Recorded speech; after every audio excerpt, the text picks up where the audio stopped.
So yun, good morning mga bossing. Yan, so may nagre-request ng video.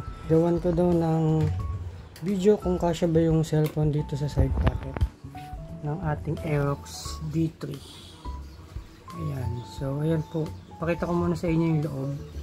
Then ito yung type C charger nya na ready na sa ano, ayan, type C na po siya. So tara, check natin kung kakasya ba yung cellphone. So meron ako dito Poco phone, Poco X6 ba to? Di ko sure kung ano to, sa kapatid ko to. So tara, sabay-sabay natin alamin kung kasya ba yung cellphone dito sa side pocket ni Aerox V3.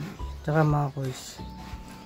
So makikita natin guys, meron siyang parang mas malalim na portion doon. So I think kasya, basta ang pasok natin is patagilid lang. So tara, pasok natin. So yun, pasok mga quiz. So sasara natin. O diba? Ayos, malaki din kahit pa paano. Kung gusto nyo maglagay ng cellphone dito, pwede mga quiz. So yun lang, short video lang ito mga quiz. Pinagbigyan ko lang si quiz na nag-comment. So yun lang.